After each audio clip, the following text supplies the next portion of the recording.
Assalamualaikum warahmatullahi wabarakatuh.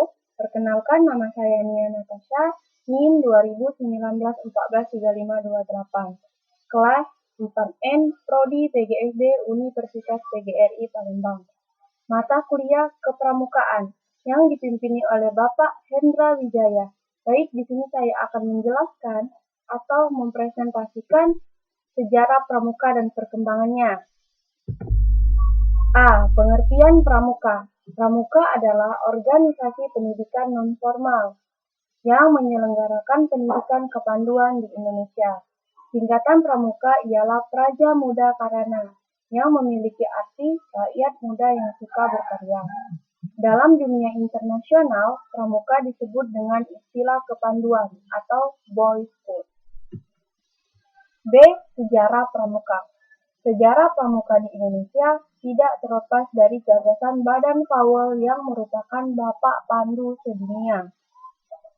Lord Robert Baden-Powell of Jewell menuliskan pengalaman dalam pembinaan remaja di negara Inggris, yang kemudian tumbuh berkembang menjadi gerakan kepanduan atau kepramukaan.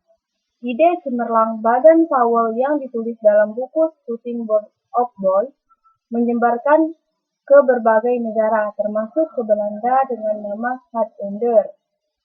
Oleh orang Belanda, gagasan itu dibawa ke Hindia, Belanda, atau Indonesia, yang merupakan daerah jajahannya.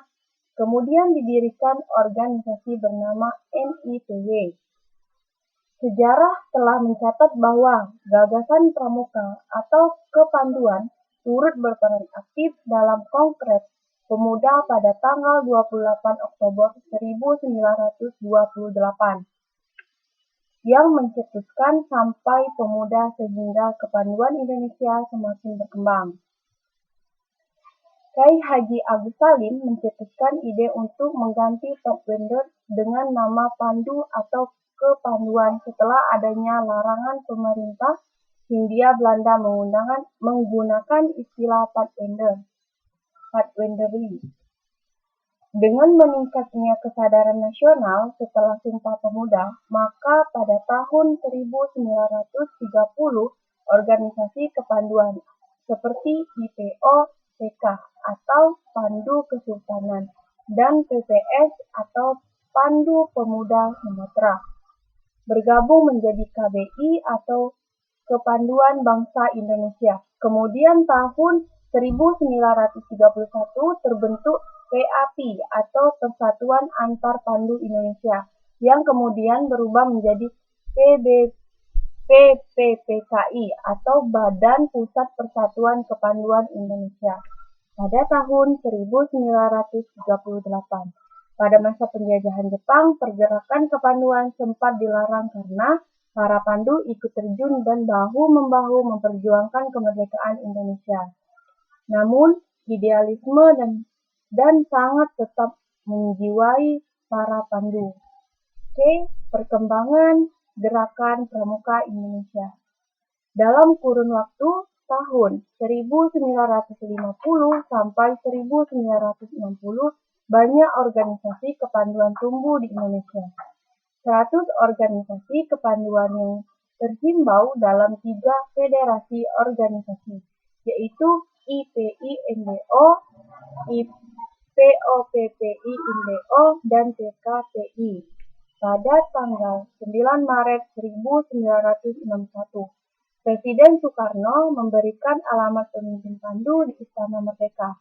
Presiden Soekarno menyatakan pembubaran semua organisasi kepanduan di Indonesia dan kemudian membubarkannya menjadi organisasi baru yang bernama Gerakan Pramuka dengan lambang tunas kelapa.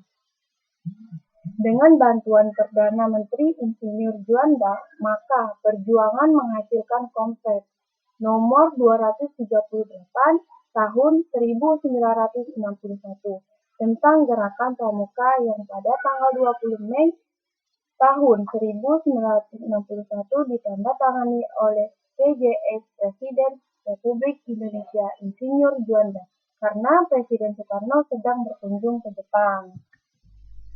Nah, dan akhirnya gerakan pramuka diperkenalkan resmi kepada halayak pada tanggal 14 Agustus tahun 1961 bersamaan dengan Presiden Republik Indonesia menganugerahkan Panji sebagai penghargaan keikutsertaan pada Pandu dengan mengisi kemerdekaan Indonesia. Sejak itulah, pada tanggal 14 Agustus tahun 1961 ditetapkan sebagai Hari Pramuka yang setiap tahun diperingati seluruh anggota Gerakan Pramuka se-Indonesia. Tidak hanya di Jakarta, namun juga berbagai daerah di Indonesia. Di Ibu Kota Jakarta, digelar apel besar diikuti 10.000 anggota Gerakan Pramuka yang dilanjutkan dengan pegawai pembangunan dan diles di depan Presiden dan di keliling Jakarta.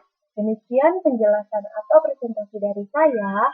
Lebih kurang saya mohon maaf, saya akhiri. Wabillahi taufiq wal hidayah. Wassalamualaikum warahmatullahi wabarakatuh. Semoga bermanfaat.